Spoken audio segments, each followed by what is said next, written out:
Hi, it's Tracy from Two Rocks Tarot with this week's Pets in Spirit. Now, this particular dog is an actual a white dog, and this is the very last one that I saw in my scrying. And it's a white dog with one black ear and a black nose. Now, I know that this particular dog that you can see looks like he's got two black ears, but I've been doing quite a few back-to-back videos today with Pets in Spirit, and this one kept popping up, and I really do believe that's actually the final dog that I saw in there. So even though he's got two black ears, I do feel like he only had one black ear and the other one was white.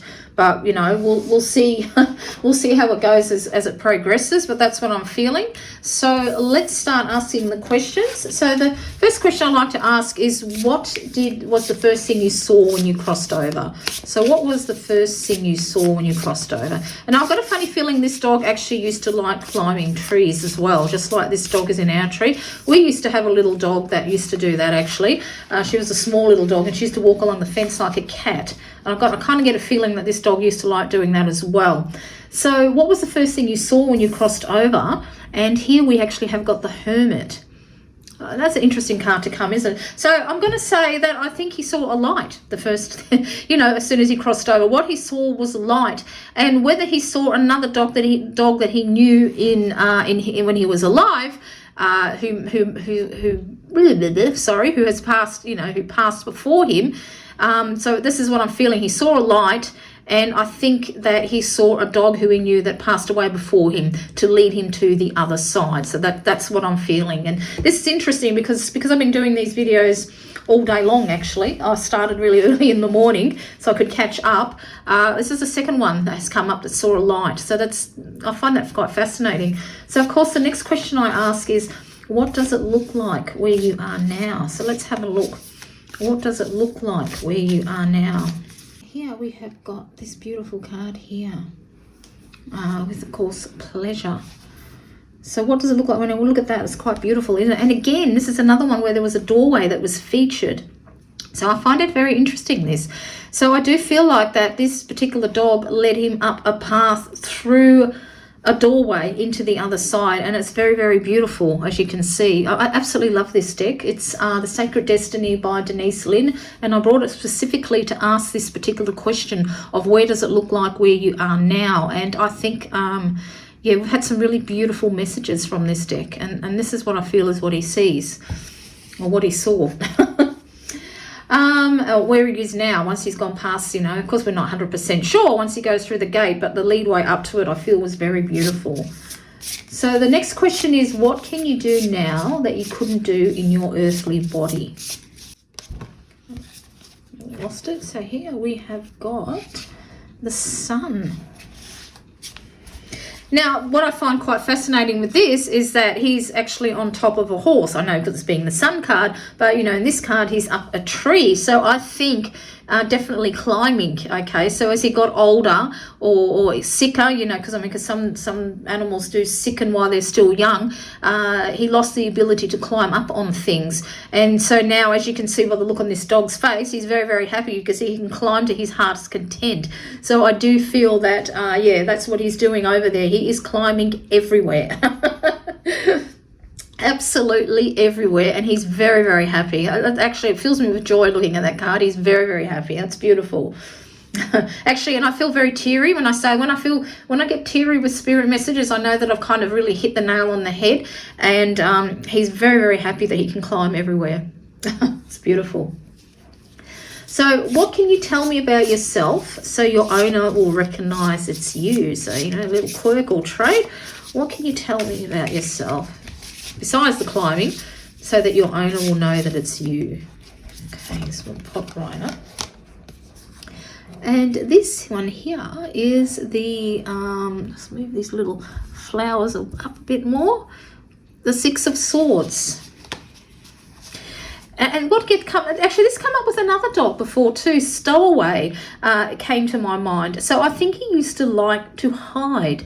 And I think he used to hide in other people's cars. Not so much your car. The last pet spirit message that I did was he liked to hide in his owner's car and then pop up when least expected. But I think this was a cat from memory.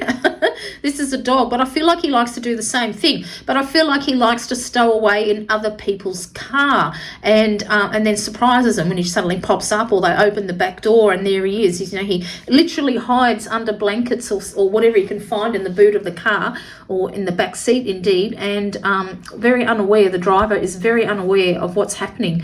And I feel like that was a trait of his. He used to like to stow away in strangers' car. My boxer that I used to have, besides being a great big thief, used to do that. He would go up to the local petrol station because, he liked to scab food. I mean, he got really well fed, but he just had a massive appetite on him. And if he saw people that he knew, he would actually hop in their car and wait for them in there to take them home. So I get the feeling that this is what this dog used to like to do as well. Of course, being a boxer, you'd have to slobber all over the car. Some people weren't too happy. So the next question, of course, is what signs have you been sending to your owner? Pop this one over, and here this is quite going to actually go and freak me out, that, because what I thought before I even pulled the card is that you find sticks in places. I don't mean like big sticks, but I feel like little splinters. So I feel like that when he used to climb up trees or on fences or whatever it is, sometimes he would have little bits of wood stuck in his fur, or indeed even sometimes get a little splinter that he would come up to you so you could take it out of his foot. And I feel like that you find tiny little splinters of wood in the most oddest places, like the back of a couch, on the floor. You go and sit down in your chair and you look on the arm of it and you find a little splinter of wood there.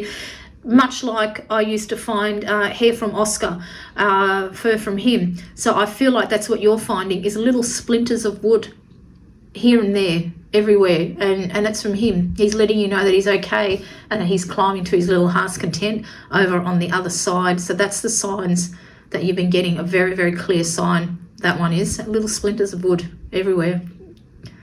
Even in your bed, I feel like even you've hopped into bed and you've had something poke you in your butt and you have a look and there is a splinter of wood.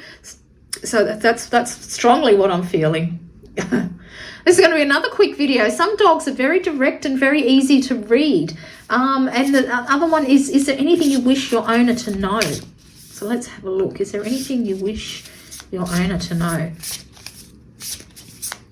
That one come right up. And here we have got the most, I'll just put that on that side, the gorgeous Knight of Cups.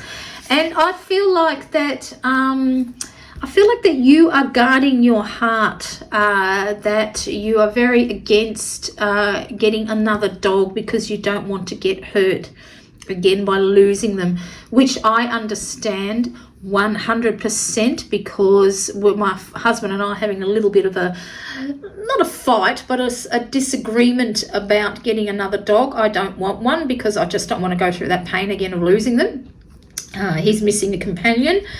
And but he works every day, where I'm going to be home every day, and despite my best efforts, like I didn't want to really, to be honest, I didn't really want to get Oscar either. I just didn't want to, because I lost my cat. No, I still had her, sorry, when we had him, but I didn't want another dog, and we got Oscar, and of course I got super attached to him, and then of course you all know what happened there. So I feel like that you're in the same boat. You just don't want to get hurt again, and I totally understand it. And if people are trying to talk you into getting another dog and you don't want to, then don't do it. Okay, you can still open your heart up to animals. Like I love when I go to Nina's house, she's got a poodle called Pickles. We have a big fuss of each other we make every time we see each other, and for me that's my fix. I'm quite happy to pat and love. And other dogs, we've got a lovely neighbor who's moved in next door who's got a fantastic dog, and I make a big fuss of her when I see her. I'm happy with that. I don't want to own. I'm not going to say I don't want another pet. I really don't. Okay, I just don't want to go through that again. But what he would like you to know is that's fine. He understands it, but I'm really pulled to the wings. So again, he's letting you know that he's guarding you. He's guarding you from the other side. He's literally your knight in shining armor. Okay, he looks after you, no matter how small he may have been. Okay, because these dogs are quite small, except for the the first two, but they weren't him. he's still guarding you and looking after you, okay, from the other side. He is your little angel. He's your little knight in shining armor. He watches over you. And if you can tune in enough and realize these little bit of splinters that you're finding and everything are from him, you won't miss them as much. I mean, I miss both my cat and my dog, but because I get signs from them all the time that they're very much with me. I mean, that picture I got in my crystal ball of my cat on Halloween is absolutely freaking amazing. And my youngest daughter said to me, I didn't even think of this, she said, oh, well, that would make sense. She comes on Halloween, because we used to always make sure she was inside the house, because, you know, people do things to black cats on Halloween. So we used to, and when does she show up? I'm there. And it's just crystal clear, excuse the pun, in that crystal ball, that picture of her. So, you know, even though I miss them physically, but because they're with me spiritually all the time, it really does lessen the pain. And I think that's what you need to do. You need to connect spiritually to your pet. And while you always will miss them till the day you die, as I will, but to know that their little spirit is still with you and watching over you and leaving you things, you're not going crazy, okay? You didn't walk through the woods and the splinters attached to your clothes. That's your dog. So, you know, in fact, Splinter, you may even called him that as a little nickname, because he used to bring in so many splinters all the time. So really connect as much as you can spiritually, okay? People talk about connecting with our loved ones in spirit with people, you know, but they often don't, I feel anyway, and this is the reason why I made these videos, they don't often talk about pets in spirit and talking about how to connect with them. So really tune into it, you know, go out into nature, look at the signs of nature, you know, and you will see them. You will see that your little knight in shining armor who guards your heart is very much watching over you and giving you signs and loves you. You know, it's just from afar now. But, you know, his love comes in on swift wings, and you will feel it, okay? You just have to tune into it. And, of course, it's going to take practice. You need to practice to do this type of work and connecting with your loved ones and spirits, whether it be pets or people. You really, really need to. But then in saying that in the same vein, you have to not try too hard either, because then you cut off the flowing kind of energy. It's hard to explain, because I mean, I haven't done this type of work. I think I've only been doing these type of messages for about 3 years now. So, you know, it's only relatively very new to me as well. But in hindsight, when I look back, you know, I've had messages from spirit before, but I just didn't click that it was from spirit, if you know what I mean. So your little dog is very much with you, very much with you. And just don't let anybody talk you into getting another pet or giving you one because they think that's what you need. Because I know what you need right now is you just need to feel the love from your little one who's crossed over, and he's definitely there. He might be small, but he's got an ocean world of love for you. All right. So until next time, take care, everybody. If you feel this video is for you, please let me know in the comments below or by email if you're not comfortable in public. And if you think this video is for someone that you know, please pass it on, because, you know, this is what I do this work for, guys. I really want these messages to reach the people that they are meant for. You can purchase readings like this on my website, whichever is linked below in my description box. I've made them available for the first time to buy. So you can read up on them, the same with people in spirit. Until next time, take care.